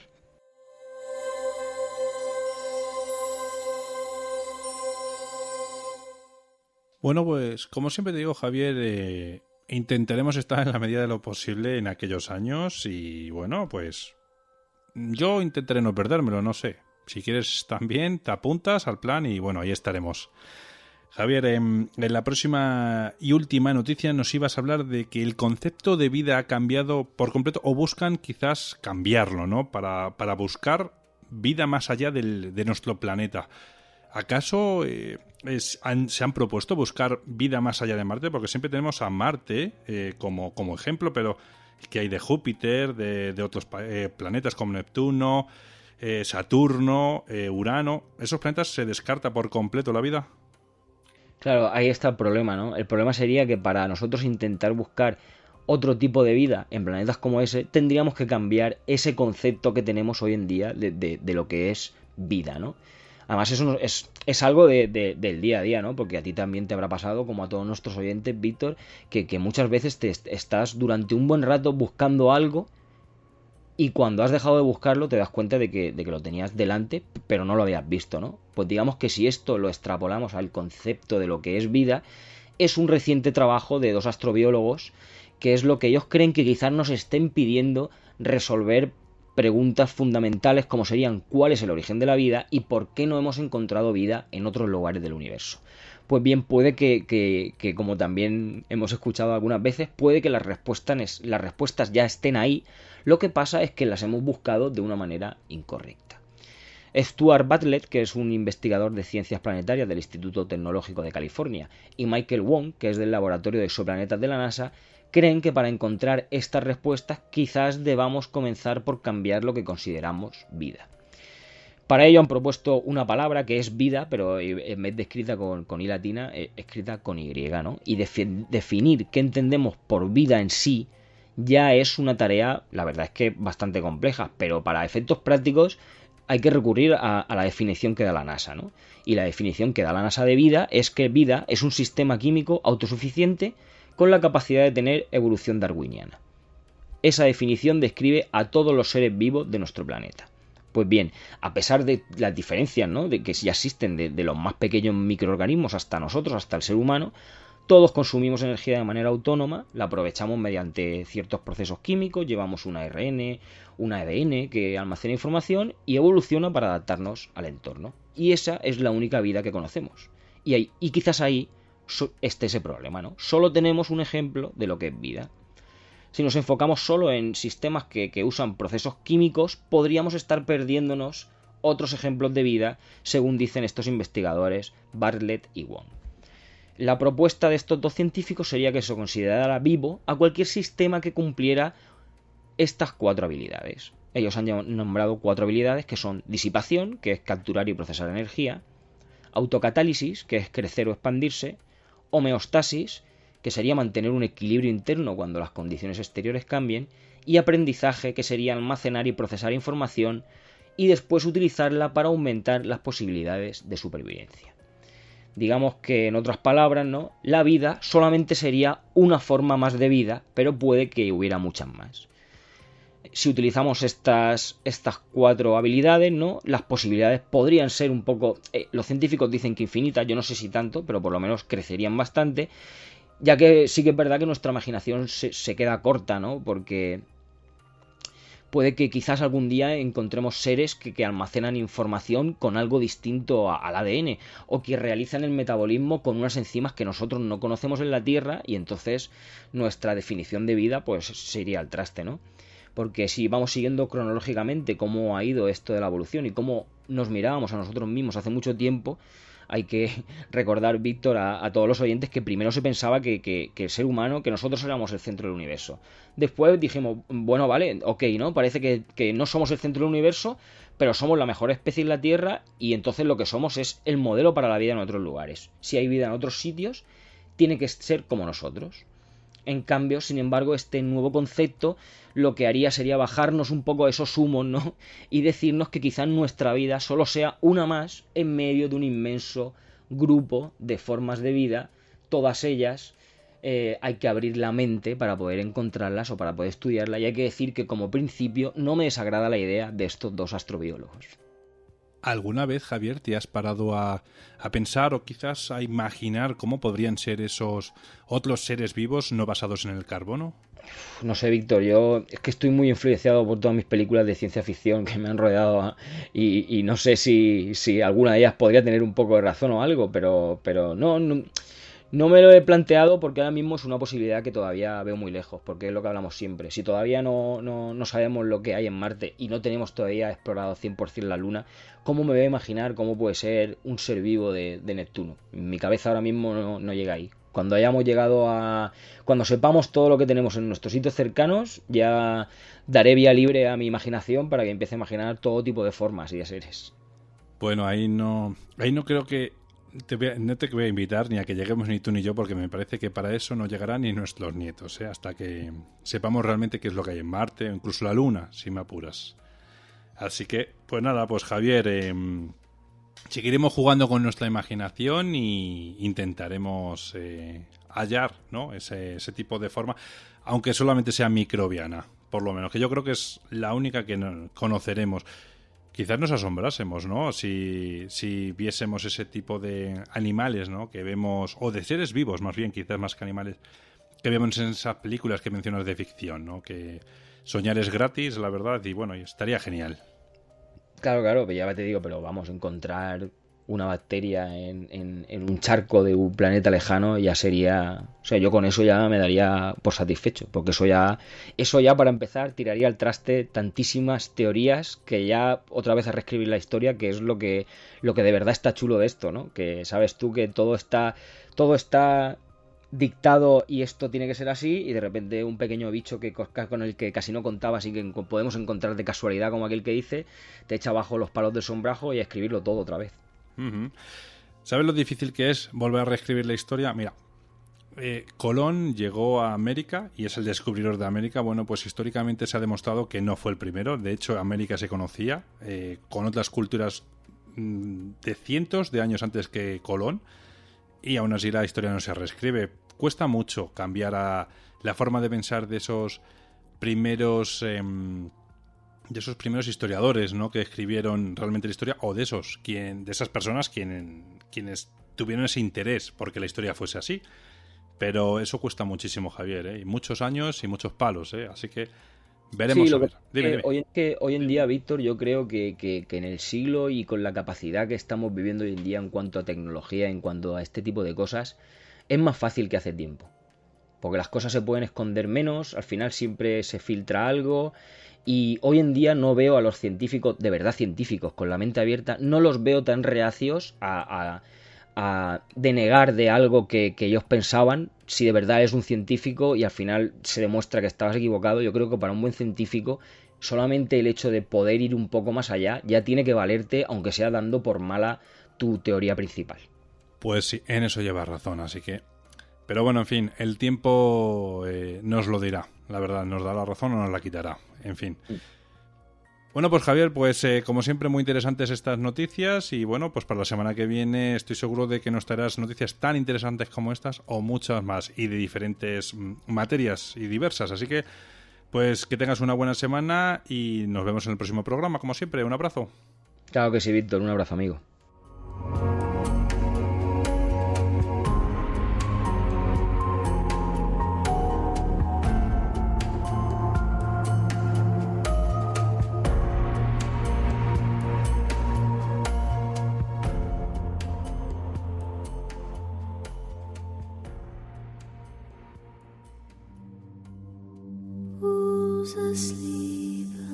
Lugares con historia, con Kela Carrasco.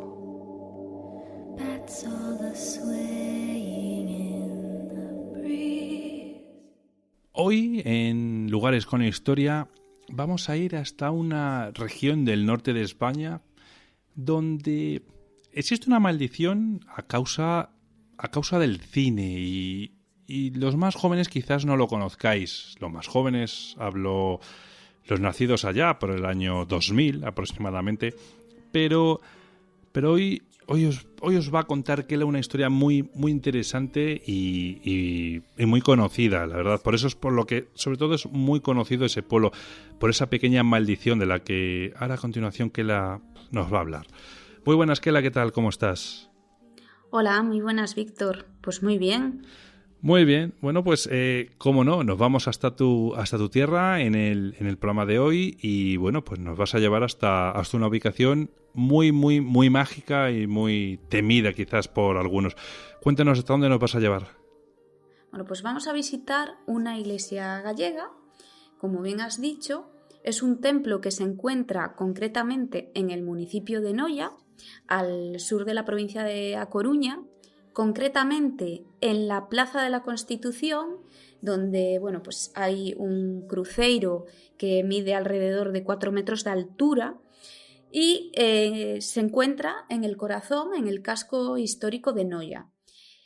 Este municipio es un municipio costero, tiene alrededor de unos 15.000 habitantes, es un sitio con mucha historia y muy mágico, empezando por la leyenda que atribuye su origen a una nieta de Jafet, hijo de Noé. Esta leyenda dice que él, Noé, atracó el arca en esta costa tras el diluvio universal y sus descendientes se asentaron aquí y fueron también los que le dieron su nombre. Lo cierto es que los orígenes de Noya se remontan a los tiempos de la prehistoria, los celtas, y también fue conquistada por los romanos, los germanos y los árabes. Bueno, podemos encontrarnos restos de castros fortificados y monumentos funerarios megalíticos como el dolmen de Argalo, por ejemplo, también conocido como a Cova da Moura, que está situado a unos 2 kilómetros más o menos y datado del año 3000 a.C. Por cierto, que en los alrededores de este yacimiento, en el año 1980, se encontraron bastantes piezas arqueológicas pertenecientes a esos primeros pobladores. Por supuesto, merece mención el hermoso cementerio de esta localidad, que se llama Quintana dos Mortos, del que se dice que su tierra fue traída desde Palestina por los caballeros templarios, pero de él hablaré otro día en otros lugares con historia, pues si nuestros oyentes quieren conocerla, claro, su historia. Claro. Bueno, pues mira, directamente ahora mismo cerramos, si quieres, el próximo programa con este emplazamiento de Quintana dos Mortos y ya está, ya tenemos tema para el próximo programa, ¿te parece? A mí me parece perfecto. Pues ya está, adjudicado. Bueno, pues ahora vamos a ir hasta la iglesia de San Martiño de Noia. Descríbenos cómo es este lugar, o sea, consigue que cerremos los ojos y nos la podamos imaginar. Bueno, pues San Martiño de Noia es una iglesia, es muy bonita. Su fachada llama muchísimo la atención por su pórtico y su rosetón flanqueado por 4 ángeles tocando una trompeta, dándole un toque así como apocalíptico, recordando a esos ángeles del juicio final. Llaman la atención también los 3 escudos que decoran el tímpano. 2 de ellos son idénticos, pertenecen a su fundador, y el central, que es más grande, corresponde con las armas del reino de Castilla y León. Es una construcción de estilo gótico marinero. Esto es una característica muy peculiar en las construcciones, sobre todo en las iglesias de la Costa da Morte, que abarca desde Bergantiños hasta Fisterra. Fue mandada a construir por el arzobispo compostelano Lope de Mendoza. A él es a quien pertenecen esos 2 escudos iguales. Fue consagrada en el año santo de 1434, aunque al ser una edificación tan antigua se dice se tienen dudas a la hora de datarla con una fecha exacta, y se dice que fue erigida sobre una antigua ermita del siglo XII dedicada a María, y que también pudo existir sobre este terreno una fábrica. La iglesia tiene planta cuadrangular, una sola nave bastante extensa, dividida en 4 tramos, aunque en un origen la intención era construir 3 naves. Su ábside es pentagonal y está coronado por almenas que hacen que se parezca casi más a una fortaleza que a una iglesia. En lo alto de la nave porta una cruz flordelisada, sobre un cordero pascual. La cruz flordelisada, pues por un lado esa cruz representa a Jesús y por otro esas flores de lis que están en los extremos representarían a la Virgen, ¿no? Uniéndolas, pues eso, en un solo símbolo. Pero lo que más llama la atención de su exterior y de la fachada principal son esas 2 torres a los lados, una de ellas, la del reloj, inacabada, y que va a ser la protagonista de la historia de hoy, porque se dice que sobre ella cae una terrible maldición.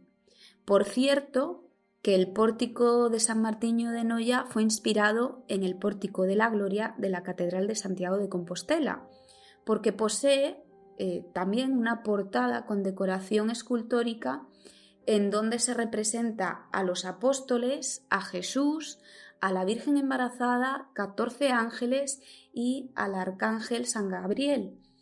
En la fachada norte hay otra puerta más pequeña, pero igualmente porticada, con la representación de la Virgen con el niño en brazos en el tímpano, y a su derecha San José y a su izquierda el arzobispo don Lope de Mendoza.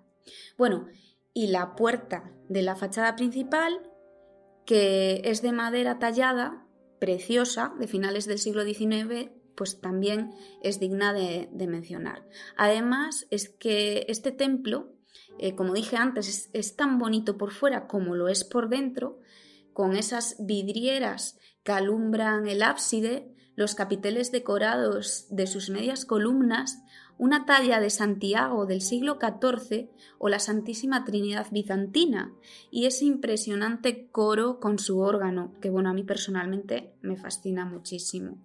La pila bautismal data del siglo XVI, y como curiosidad te voy a contar que las piletas del agua bendita son unas enormes conchas marinas que trajo de Filipinas el marino noyés don Luis Cadarso Rey, capitán del buque de guerra crucero de primera clase Reina Cristina, por cierto, construido en los astilleros de Ferrol, y a bordo del cual también el pobre perdió la vida tiempo después en la famosa batalla de Cavite, el 1 de mayo de 1898.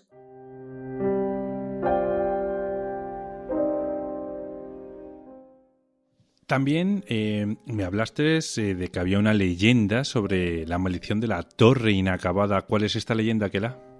Bueno, pues se desconoce el origen de la leyenda, pero lo cierto es que esta perdura hasta la actualidad. Y es que dicen que una maldición se cierne sobre esa torre inacabada, la torre del reloj.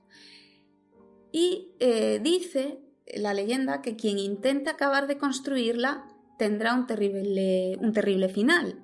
Toda esta historia, se origina, en principio, cuando el propio cantero que construía la torre se mató mientras levantaba el campanario, dejando pues su trabajo a medias. Y se cree que de ahí empezó a correrse la voz de eso, de que quien finalizase la obra correría la misma suerte.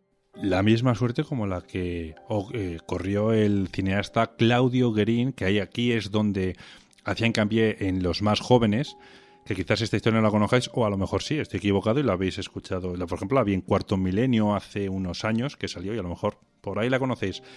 Pero bueno, este cineasta falleció al caer desde lo alto de esta torre inacabada. Cuéntanos, Kela. Bueno, yo creo que habría que empezar primero hablando de quién era Claudio Guerin, que fue un cineasta español sevillano que se formó en la Escuela Oficial de Cine de Madrid.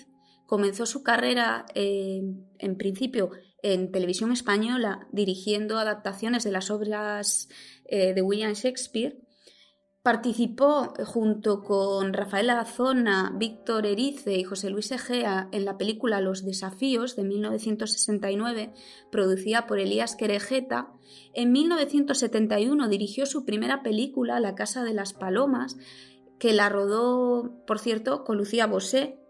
Y en 1972 comenzó el rodaje por tierras gallegas de la famosa y malograda La Campana del Infierno, la cual está considerada la película más maldita del cine español, y que rodó escenas de esta película en localidades como Padrón, Betanzos y Noya. Y precisamente aquí, en Noya, fue donde tuvo que grabar una de las últimas escenas de su largometraje. A todo esto, el argumento de la película, que es una película como de terror psicológico, trata de un chico que sale de un psiquiátrico y se venga de su tía, que fue quien lo internó, y sus 3 primas. Pues para una de las escenas de la película se terminó la torre del reloj con cartón piedra, y de la cual, de esa torre, según la trama de la película, se iba a colgar una campana. Bueno, yo desconozco si él sabía o no sabía de esta maldición. El caso es que el día 16 de febrero del año 1973, el director Claudio Guerin se subió a la estructura para revisar él mismo los encuadres, y al parecer se dice que quiso saltar desde la torre al tejado de la iglesia con tan mala suerte que su pie pues, se enganchó o resbaló. El caso es que perdió el equilibrio y cayó a la plaza ante los allí presentes. Que bueno, al principio pensaron que se trataba de algún efecto especial, que quizás era un especialista, y que al rato, ¿no?, inmediatamente se dieron cuenta de que no, de que la caída no formaba parte del guión, y se llevaron las manos a la cabeza cuando vieron que quien se había caído había sido el joven cineasta que falleció en la ambulancia de camino al Hospital de Santiago a la edad de 35 años. La película fue terminada por Juan Antonio Bardem y bueno, como curiosidad, en el punto exacto donde cayó Guerín, en esa plaza de la Constitución de Noya, recuerda su muerte una cruz grabada en una de las losas de piedra del suelo. Menudo final fatídico que tuvo Claudio Guerín. Y es una pena, la verdad, porque era un cineasta, un director de cine, vamos, magnífico, y tuvimos esa enorme pérdida. En fin, bueno, pues Kela, poco más que me queda de que preguntarte, y porque ya encima hemos ya terminado también, ¿no? Hemos decidido, o adjudicado más bien, como dije antes, el tema del que vamos a hablar en el próximo programa. Y bueno, pues nada, que ha sido un placer, y nada, que tengas una buena semana y que nos vemos en el próximo programa. Pues hasta el próximo programa, y el placer ha sido mío. Un abrazo muy grande, Víctor.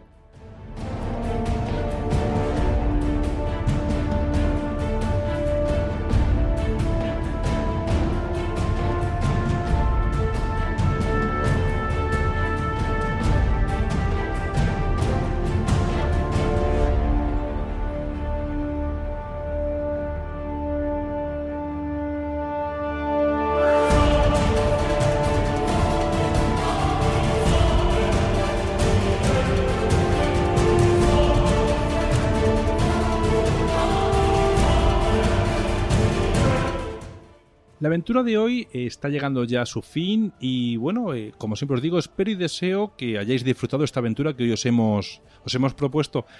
Antes de despedirme, quiero mandar un fuerte abrazo para México, para Chile, para Argentina, Estados Unidos, Colombia, Perú, Francia, Uruguay, Ecuador y también España, que nos estáis haciendo llegar emails, nos estáis felicitando a través de las redes sociales por nuestros programas, y bueno, es que no podemos estar más agradecidos, de verdad. Vuestro apoyo es lo máximo que queremos y necesitamos, y es una auténtica pasada. Perdóname por esta palabra, que no la suelo utilizar mucho, pero es que es así, lo sentimos de verdad como un empujoncito, como siempre os digo, nos llega hasta el corazón. Muchísimas gracias por ese apoyo desde todos estos países que he mencionado. Desde otros nos están llegando, pero es que tampoco nos mencionan desde donde nos escriben. Para todos vosotros también, muchísimas gracias por vuestros apoyos y la colaboración que estáis haciendo también con los audios de la Ouija. Os sigo pidiendo, que todavía estáis a tiempo, esos audios que vais a salir en ese programa, en ese especial que vamos a publicar el día 31 de octubre. Aún estáis a tiempo, de verdad, de poder salir y ser protagonistas en ese especial Amigos de Misterioso Universo en la Red. Acordaos, es para tratar temas de la Ouija, vuestras experiencias. Queremos que, si tenéis ganas, pues compartáis con el mundo esa experiencia que habéis vivido, sea traumática o no, da igual, será bienvenida en nuestro programa.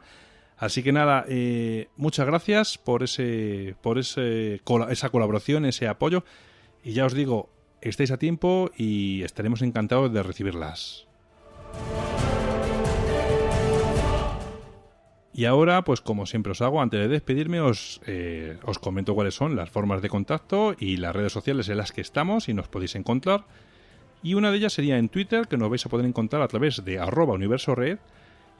Podéis también encontrarnos en Facebook con el mismo nombre del programa.